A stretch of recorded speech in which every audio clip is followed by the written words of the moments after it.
crowd in the Grand Zelkara arena was loud and full of excitement. Hundreds of aliens from different species filled the seats, glowing eyes blinking, sharp teeth smiling, and tall antennae waving in the air. This was the Interstellar Music Festival, an ancient tradition where only the galaxy's best musicians were invited. Colorful lights danced across the silver stage, and the announcer's voice echoed across the arena. Next, from Earth, Elliot, the human musician. A long silence fell. Then Elliot walked out, holding a strange wooden instrument in his hands, a guitar. He wore a plain black jacket, brown boots, and had soft eyes filled with nervous energy. The aliens looked at the guitar and then burst out laughing. One tall Zarnak shouted, "What is that stick with strings? Is that a joke?" A group of insect-like Viralians buzzed loudly. "Earth music? That's just noise." Elliot's hands trembled slightly. He stood in the spotlight trying to smile, but his chest felt heavy. He had practiced for months, hoping to show that human music had soul. But now, surrounded by laughter and alien sneers, he felt small and alone. Still, he plugged in his guitar to the universal amp. He closed his eyes and strummed the first chord. The sound echoed softly, warm, smooth, simple. But it was drowned by loud mocking from the crowd. Booing, hissing, clicking sounds of disgust filled the air. "Play something real," shouted a blue-skinned Krell. "This is a music festival, not a zoo show," yelled another. Elliot paused, his fingers frozen on the strings. His music was invisible here, unheard, unwanted, but not by everyone. Far in the shadows, near the edge of the arena, a pair of golden eyes watched him quietly. A young alien girl, barely noticed by others, leaned forward, her gaze fixed on Elliot. Her name was Kaylira, and unlike the others, she did not laugh. She listened, not to the notes, but to the feeling behind them. There was sadness in that simple strum, a longing. That felt familiar. Elliot tried again. He played a melody from Earth, gentle and slow, like a memory whispered through time. The crowd only laughed louder, some even turned away. His heart sank. He unplugged the guitar and turned to leave as he walked. Offstage, the announcer shook his head and muttered into the mic, "Earth's performance rejected." The audience clapped, not for Elliot, but for his failure. He left the stage with burning cheeks and tired eyes. Backstage was cold and quiet. Elliot sat on a bench and opened his guitar case. Next to his guitar was another item. Wrapped in black cloth and glowing softly from inside, it pulsed gently as if alive. He reached for it but didn't open it yet. He just stared at it in silence. Footsteps echoed, light and careful. Elliot looked up and saw Kaylira standing there. She was small for her species, with glowing golden skin and silver hair tied back tightly. Her long fingers held a small music crystal, but it wasn't playing. "You played from your heart," she said quietly. Elliot blinked in surprise. You listened?" She nodded. "Your sound was strange, but I felt it." Elliot gave a sad smile. No one else did. Kaylira looked at the black cloth inside the case. "Is that what I think it is?" she whispered. Elliot hesitated, then said softly, "The Xenotone." Her eyes widened. "That's forbidden on Zelkara," she warned. "They say it's dangerous." Elliot nodded slowly. "It belonged to my grandfather." "It doesn't play like normal instruments," he continued. "It plays emotions, not notes." Kaylira's voice dropped to a whisper. "They fear it because it makes people feel." Elliot looked down at his hands, still shaking. "I wanted to play something honest, something that shows what it means to be human." Kaylira stepped closer. "Then play the Xenotone," she said. "Play it just for me." Elliot stared at her, unsure, but her eyes were not mocking, not cold. They were full of wonder. The same wonder he felt as a child, listening to his grandfather play under the stars. For the first time that night, Elliot felt something new. Hope. He slowly reached for the cloth, fingers brushing over it carefully. The glow inside pulsed brighter. Kalira whispered, "Let me hear what your heart sounds like." The lights in the backstage hallway flickered as Elliot unwrapped the glowing object. His hands moved gently, almost like a ritual, revealing the Xenotone, an ancient silver instrument with no strings, no keys, only smooth crystal plates that shimmered in different colors. It looked alive, like it was breathing softly in the quiet room. Kalira took a step back, her breath caught in her throat. She had seen drawings of the Xenotone in band history, scrolls. Her teachers said it was only a myth, a weapon of emotion that caused chaos during the Great Silence Wars. But here it was, glowing in Elliot's hands, real and warm, and full of something dangerous. Feeling. "Why did you bring that?" "Here?" Kalira asked in a whisper, eyes wide with fear and awe. Elliot didn't answer right away. He looked at the instrument, then at her, and said, "Because Earth forgot music once too, and it nearly broke us." He sat down on the floor, legs crossed, holding the Xenotone in his lap. Kalira knelt across from him, still watching, still silent. "I don't know how to play it the right way," Elliot admitted. "My grandfather said you don't control it, you just feel and it listens." Kalira frowned. "It listens?" Elliot nodded. "To the truth inside you." He placed both hands gently on the instrument's surface. The plates under his fingers changed color. Deep blue, soft gold, and quiet, violet. Then, with a breath, Elliot closed his eyes and thought of home. He thought of the small room where his mother used to sing while cooking. He thought of the rain tapping on windows while his father hummed old earth lullabies. He thought of the silence after they were gone. The silence that chased him across stars into empty rooms and louder crowds. And the Xenotone responded. A single note echoed into the air, not loud, not sharp, but deep and warm, like a heartbeat lost in time. Then another note followed, and another. The room filled with sound, not music with rhythm or lyrics, but raw emotion turned into melody.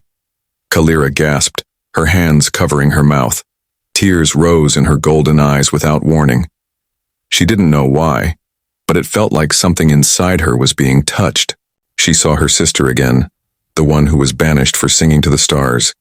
She remembered laughter from childhood that had been buried by rules and fear. Now it was alive again, in Elliot's music, in the voice of the Xenotone. Outside, the hallway shimmered slightly. A tiny crack appeared in one of the cold metal walls, unnoticed. The sound was reaching beyond this room. The Xenotone wasn't just waking up feelings, it was waking up the place itself. Elliot opened his eyes slowly, his fingers still moving. Kalira was crying, but she didn't wipe her tears. She welcomed them like sunlight after endless shadow. When the music stopped, the silence that followed was sacred. No one spoke for a long moment. Then Kalira said softly, "If they hear this, they will call it a threat?" Elliot nodded. "I know." She looked at him with steady eyes. "You can't play this on the main stage, they'll arrest you." "I'm not here to win a trophy," Elliot replied. "I'm here to be heard." Kalira stood up, a decision burning inside her now. "I will help you," she said firmly, "but you must know what you're risking." "The council may erase you," she warned. "And me too," Elliot smiled gently. "Then let them try." Suddenly, loud boots echoed through the hallway. Alien guards in silver armor turned the corner, their sharp eyes scanning. Kalira panicked, whispering, "Hide it now!" Elliot wrapped the Xenotone quickly and shoved it into the deep case under his jacket. The guard stopped in front of them.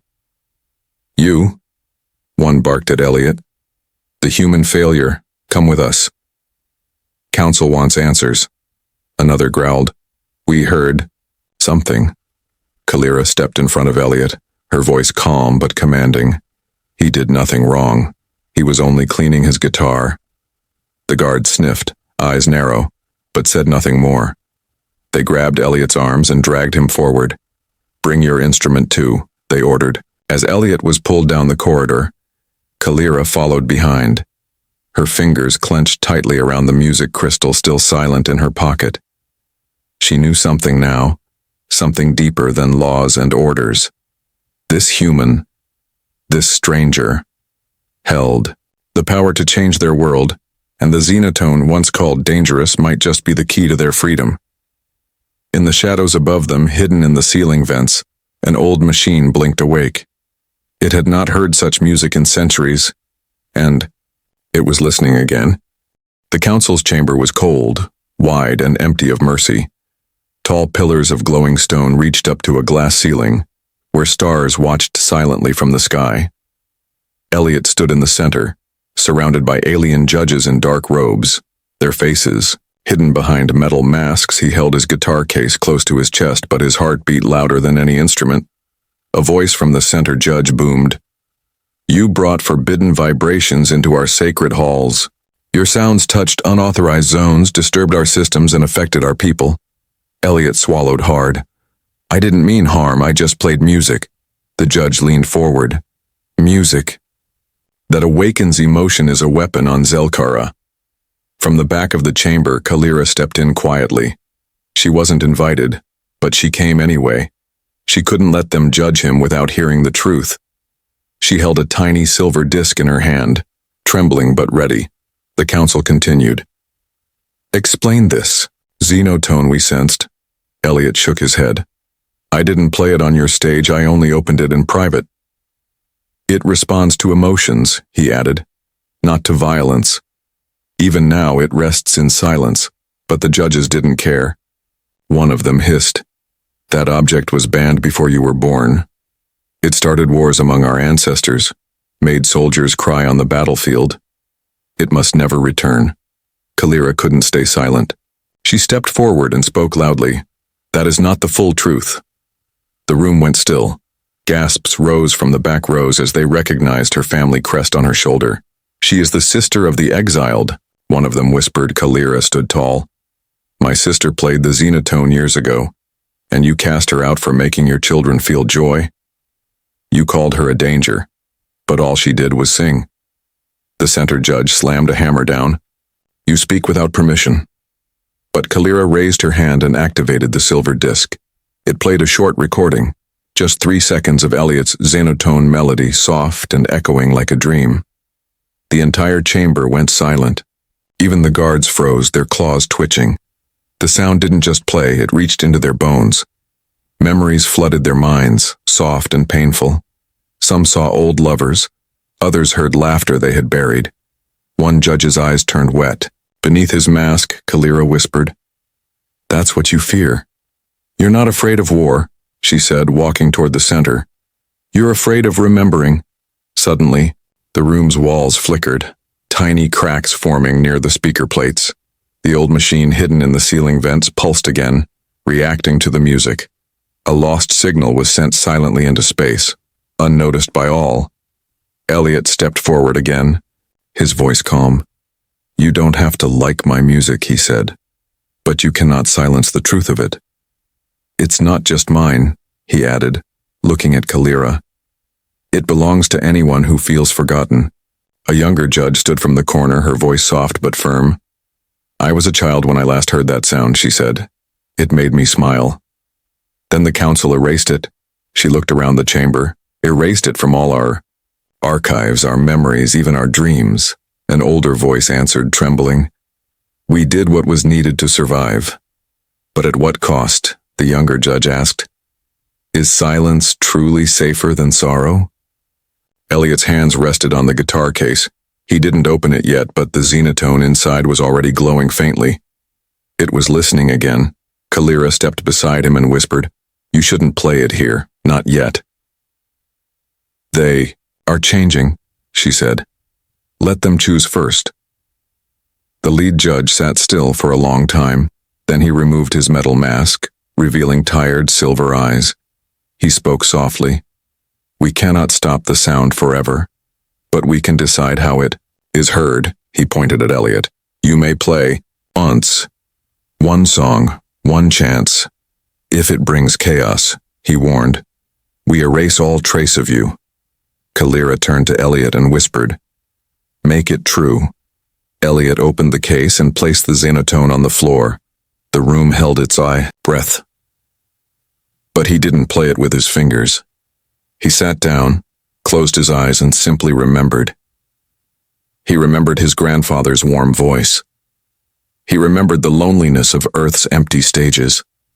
He remembered Kalira's tears. And, the Xenotone responded, its plates lit up. Red, gold, green, blue, and the sound poured out like a river of emotion. Soft notes filled the chamber, then rose like wind, not loud, not angry, but honest. Every being in the room stood still. No laughter, no boos, only silence and then, slowly, gentle tears. Even the guards looked at each other as if seeing themselves for the first time in years. Kalira whispered to herself, This is what we lost. And far beyond the chamber walls, deep in the stars, a signal beacon blinked alive.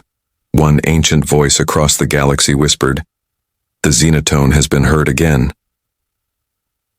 The music faded slowly, like smoke vanishing into air. The last note of the Xenotone lingered in the hearts of everyone inside the council chamber. No one spoke, no one moved. The sound had touched them deeply, and that scared them more than anything. Elliot opened his eyes, his hands trembling slightly. The Xenotone glowed dimly now, resting calmly on the ground beside him. Kalira stood close, eyes wide with emotion.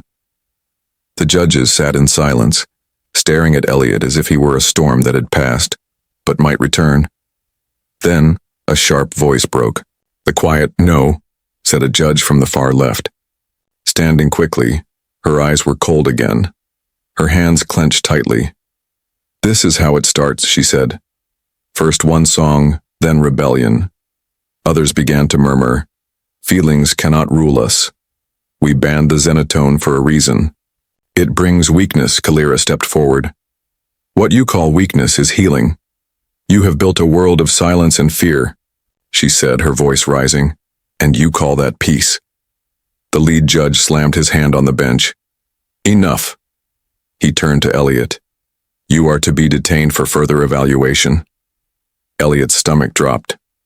I showed you no violence, he said. Only music. You showed us power. The judge replied. And power must be controlled. Two guards moved toward Elliot. Kalira stepped between them. He's not a criminal, she said. He's a mirror, and you don't like what you see. The guards pushed past her, grabbing Elliot roughly. Kalira shouted, This is wrong. The Xenotone glowed brighter, reacting to Elliot's fear. Its plates shimmered red and violet. A low hum filled the room, deep and vibrating. The guards paused, one of them looking unsure. Suddenly, the chamber doors slammed open. A blast of cold air rushed in as a figure stepped through. Her robe was torn, her face hidden beneath a cracked mask, but her voice rang like thunder. That sound, I remember it. Kalira turned in shock.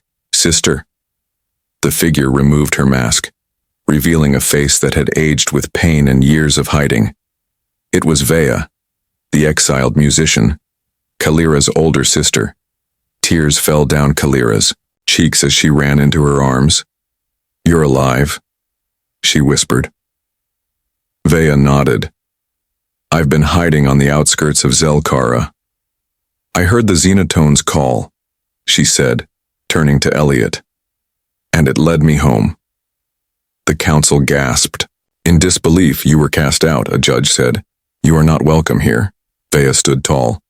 You buried me because I made children smile, because I made soldiers cry, and now you fear this human for the same reason. She stepped toward the Xenotone and placed her fingers on the plates. The colors danced again, not wild, but calm. She played a single note, pure and warm, then another. Soft and forgiving, Elliot stepped beside her and added his hand. Together they played, not a performance, but a message, a song of return, of home, of truth, a melody that said, We're still here. But the council panicked. Shut it down, a judge ordered. Seize the instrument. Guards stormed forward again, this time more aggressive. One of them raised a stun rod, swinging it toward Elliot, but Kalira jumped between them, taking the hit across her shoulder. She cried out and collapsed. Elliot caught her before she hit the ground. His heart burned with anger. But the Xenotone responded with sorrow. It played by itself now, echoing pain and injustice. Its glow spread across the floor, pulsing like a heartbeat. The walls of the chamber began to shake gently. The cracks in the old ceiling widened. The ancient machine above, long forgotten, came to life. Its old sensors locked onto the Xenotone's frequency. Lights flashed red. Sirens wailed across the council tower. Automated voices spoke in every language. Awakening detected musical code level, ancient prime. Kalira opened her eyes slowly, whispering, "What did you awaken?" Vaya stepped forward, voice steady. "The Xenotone doesn't just play feelings, it unlocks memory, history, truth. And this building is older than you know." The judges shouted, "Contain them." But the guards hesitated now, their weapons shaking. One dropped his stun rod, looking at his own trembling hands. Vaya raised her voice above the chaos. "We don't need to fight. We need to listen." The Xenotone's sound grew louder, not painful, but undeniable. A call, not to arms, but to hearts. From across the city, beings began to gather outside the tower. They could hear the sound in the wind, feel it in their bones. Children stopped playing. Elders looked up at the sky. Something was happening. Something old and holy. Inside the chamber, Elliot looked at Kalira, still weak in his arms. He whispered, "I'll keep playing no matter what they do." She smiled weakly and said, "Then don't stop." The sound rolled through the tower like a wave. Not loud, but deep. It moved through walls, through wires, through the bones of old machines. The Xenotone was not just playing music anymore. It was remembering. Elliot stood in the center of the council chamber. Kalira leaned against him, still weak from the guard's blow. Vaya stood beside them with both hands on the Xenotone. Her fingers moved slowly, but the sound pouring out was strong. The guards no longer moved. Their weapons hung at their sides, forgotten. They looked around as if waking from a long sleep. The council shouted commands. "Silence it. Stop the melody." But no one obeyed. Their voices were drowned out, not by noise, but by memory. A golden light poured down from the cracked ceiling. The ancient machine above them had fully awakened. Hidden for centuries, it now floated down from the ceiling like a sleeping god reborn. Its round body shimmered with old markings, symbols of peace, of unity, of sound. Its voice was mechanical, but carried sadness. "Archive unlocked," it said, "playing history." Without warning, a projection filled the chamber. A vision from the past appeared, clear and alive. Zelkara, before the silence, aliens of all shapes and colors gathered in circles, holding strange instruments. They danced, they laughed, they wept with joy. The Xenotone floated in the center of their gathering, glowing like a second sun. Elliot and Kalira watched in awe. The council stared in horror. Their version of history, the one they taught for generations, was false. A second vision followed. It showed the beginning of the Silence War. The leaders ordered the Xenotone buried. They feared its ability to stir hearts, to inspire rebellion. They erased songs, punished feelings, and turned music into crime, not because it harmed, but because it freed. The machine's voice echoed again. Final entry. The Xenotone must never be lost, for it carries the soul of the galaxy. Then, the vision faded, only silence remained. But not the cold silence of fear, this was the silence of understanding. The kind that comes after truth is spoken. Kalira sat up slowly, her strength returning. She whispered, "They were wrong all along." Vaya nodded, her eyes shining with tears. "They didn't protect us," she said. "They caged us." Outside, crowds had gathered.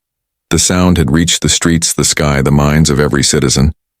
Aliens stood shoulder to shoulder, looking up at the glowing tower. The melody had stopped, but they still felt it. Deep inside, a young child held up a broken toy flute. A merchant sang a quiet note, long forgotten. Across the city, people began to hum, to whistle, to remember. Inside the chamber, the lead judge finally spoke. His voice was low and full of defeat. "We built our rule on silence," he said, "but truth sings." He looked at Elliot. You broke our law, but you gave us back something greater. Elliot said nothing. He simply stepped back and opened his guitar case again. The Xenotone was still glowing, but this time it didn't lead. It followed. Elliot strummed a simple melody on his guitar. Vea joined with a soft hum. Kalira tapped gently on a hollow panel beside her, creating rhythm. It wasn't a performance, it was a beginning. The council didn't stop them. They just listened, and outside, so did the world. As the melody built, the ancient machine rose, higher. Its lights blinked in rhythm with the music. Then, it sent a final message. Transmission active. Broadcasting to outer systems. Kalira looked up, confused. Broadcasting? Vea answered quietly. The Xenotone wasn't just made for music. It was made to connect hearts across planets. Above the city, a great pulse shot into space, a wave of feeling, sound, and memory, racing toward the stars. In distant, worlds-forgotten listeners stirred. Old instruments shook in dusty corners. Eyes blinked awake in silent, starved chambers. The Xenotone had spoken, and the galaxy had heard. Back in the chamber, Elliot looked around. The council had removed their masks. The guards had dropped their weapons. The people had found their voices. Kalira leaned close to him and said softly, You didn't just play music. You opened a door that no one can close again. Elliot smiled, but not with pride, with peace. Because for the first time, he didn't feel like a visitor on Zelkara. He felt like someone who belonged, and outside the chamber, a new sound filled the air, not one of judgment but of hope. 1,000 voices humming, singing, remembering the silence was broken, and it would never return. In the darkness between stars, the signal moved like light through fog. The Xenotone's melody, carried on waves of emotion, flowed past moons, through asteroid belts, and across frozen skies. It was not just a sound, it was a memory, a calling, a gentle knock on ancient doors that had been shut for centuries. And somewhere, deep in the edge of a quiet galaxy, someone answered. On a distant world called Threnos, an old alien sat alone in a silent temple. His eyes were blind, his ears dull, but when the signal reached him, he stirred. A small crystal on his altar lit up, something it had not done in 500 years. He whispered, The voice has returned. On the water planet Velun, a young girl sang to herself in secret. Her people had outlawed songs for generations, but she sang anyway, quietly, when no one was near. As the melody reached her world, the sea itself began to pulse. With rhythm, the girl fell to her knees, tears in her eyes. I'm not alone, she whispered. Back on Zelkara, the people filled the streets. No one commanded them to gather. No one forced them to listen. They came because something inside had woken up, something that had been sleeping for too long. Elliot stood atop the council steps holding the Xenotone. Kalira stood beside him, her silver hair blowing gently in the wind. Vea faced the crowd with a calm fire in her eyes. Listen, she called, not to me, but to yourselves. And slowly, voices rose, not trained or polished, but real. Mothers hummed old lullabies. Fathers tapped rhythms on their chests. Children laughed, pure and free. For the first time in centuries, the city was filled not with orders, but with feeling. Inside the chamber, the ancient machine pulsed one last time. It had completed its purpose. Its voice, soft and old, said, Network restored. Music transmission active across 89 worlds. Kalira turned to Elliot, amazed. You didn't just change Zelkara, she said. You changed the map of feeling. Elliot smiled gently. The Xenotone did most of it, but you played it, Vea added, with your heart. Suddenly, a flash of blue light blinked in the sky. A ship appeared in orbit, massive and unfamiliar. Its design was smooth, round, and ancient. Nothing like the war machines of today. The council panicked, activating emergency channels. Unknown vessel detected. High resonance frequency. Matching. Xenotone signal. But the ship did not fire. It did not speak. It sang. The sound vibrated through the skies. It was the same tone Elliot had played, but older, deeper, layered with voices from 1,000 years ago. A universal greeting. A welcome. Song. Kalira's eyes widened. "They're not here to destroy," she said. "They're here to remember." Vea nodded slowly. "I read about them," she whispered. "The harmonics. A race of listeners, keepers of feeling, who vanished. When music was outlawed, they've returned because the Xenotone called them." Elliot looked up at the ship. He didn't understand its technology, its purpose, or its past, but he understood the feeling in its song. And that was enough. The ship descended slowly, not landing, but hovering over the city. From its center, a beam of soft light reached down. The Xenotone in Elliot's arms began to glow brighter. Rising into the beam, Kalira gasped. "It's leaving?" Elliot held onto it tightly, but the instrument spoke, not with sound but with warmth. It was not saying goodbye. It was saying thank you. The beam wrapped the Xenotone gently, like a parent lifting a child. Then, with a flash of light, it vanished, taken, aboard the harmonics vessel. For a long moment the city was silent again, but this time it was peaceful. No fear, no control, no silence of shame. Only the silence that comes after a song ends, when hearts are still full. Kalira looked at Elliot and asked, "Do you regret giving it up?" He shook his head. "I never owned it," he said. "I just carried it until it found where it belonged." Vea stepped forward, her eyes shining. "But now, we must carry the music ourselves." She turned to the crowd. "Don't let it fade again." And they didn't. Across Zelkara, music schools reopened. Public speakers were replaced with open microphones. Every citizen was given a crystal to record their own melodies. Even the council stepped down, replaced by a circle of voices, leaders chosen not by strength, but by compassion. And across the galaxy, strange changes began. Worlds once cold and empty filled with song. Lonely ships played soft tones across deep space.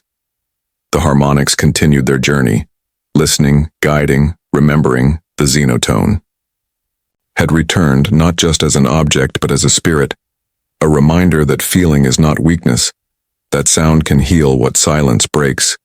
And as for Elliot, he stayed on Zelkara, not as a hero, not as a legend, but as a musician, a human with a simple guitar playing under alien stars. And every time he strummed a note, the galaxy listened just a little bit closer. The days after the Xenotone's return were like a dream. Zelkara changed, not with fire or war, but with sound. Children filled the streets with homemade flutes, soft drums, and joyful voices. Families sang again at dinner, strangers hummed. Together in waiting lines, music became part of life, not as noise, but as breath. Elliot stayed, his guitar slung across his back. He no longer needed grand stages. He played in gardens, on rooftops, and in market alleys. Sometimes alone, sometimes surrounded by beings of all shapes and sizes. His songs were never written down. They were felt, lived, and shared. Kalira started teaching children about the old songs, the ones lost before the silence. She also taught them about earth melodies, how emotions could shape sound. Her voice, once quiet and unsure, now rang out strong and warm. Beside her, Vea became a symbol of the past reborn. She guided others in discovering their voice, their history, their truth. But one day the sky shimmered again. A beam of golden light struck the plaza at the center of the city. The harmonics had returned. Their great ship floated above, silent and elegant. From it, a voice spoke, not in words, but in feeling. A wave of emotion swept through the people. Welcome, gratitude, and invitation. The crowd gathered quickly. Kalira and Vea stood beside Elliot as the light moved closer to him. "It's them," Elliot said softly. "They're calling again." From the beam, a new shape emerged. Not a weapon, not a soldier, but a young girl glowing faintly. She looked human, but not entirely. Her skin shimmered like starlight, and her hair flowed like silver mist. She stepped forward, barefoot on the stone ground. Everyone went quiet, even the wind seemed to pause. She looked at Elliot and spoke in a clear, soft voice. You played the first heart. Elliot blinked, confused. What do you mean? The girl smiled gently. The Xenotone was only one voice of many. There are others, hidden, waiting, listening. She reached into her chest, and from it, she pulled a small orb of light. As it floated upward, it turned into a new instrument. Different from the Xenotone, but just as alive, it pulsed slowly as if breathing. She held it out to Elliot. This is the echo core, she said. It sings not your past, but your future. The crowd gasped. Elliot took it carefully into his hands. It felt warm, not hot, but full of promise, like a question waiting for an answer. Kalira asked, What will it do? The girl turned to her. It connects new hearts, she said. It finds those who have never been heard. Suddenly, children began to hum without being told. Elders closed their eyes and began to sway. Across the city, instruments came alive. Without touch, the air itself felt like a giant stage ready for something greater. Elliot strummed a soft chord on his guitar, and the echo core answered. A harmony bloomed from nowhere. A dozen invisible voices joined him. Some were from the crowd, some from far-off places, and some were from stars yet unseen. The girl stepped back, her task complete. She looked at Elliot one last time and said, The heart of the galaxy is not one place. It is every soul that dares to sing. With that, she returned to the light. The ship rose slowly, then vanished into the sky. Silent but not forgotten. As the sky cleared, the people stood quietly. Elliot looked down at the echo core, now resting in his palm like a sleeping bird. Then he turned to the crowd and asked, Who will play next? A young alien boy stepped forward, his fingers shaking. He reached for Elliot's guitar and strummed a note. It was rough, clumsy, but honest. And the core responded, echoing his nervous joy. Another child joined him, then another. Soon, the plaza was full of voices, laughter, claps, and melody. There was no leader, no judge, only music, Vea whispered to Kalira. This is what the council feared, Kalira smiled. And this is what the galaxy needed. Elliot sat back and watched, his hands resting. He no longer had to play. The music was alive on its own now. He had lit the flame, but it was the people who carried it forward, and somewhere far away in the stars the harmonics listened. Their ship moved slowly, gently. Across systems filled with new sound, they did not lead. They followed. Wherever a voice rose in truth, they were near. And so the galaxy changed, not through battles or weapons, but through a single human's heart, a forgotten instrument, and the courage to be heard. The Xenotone's legacy would never fade, because it lived now not in one, but in all.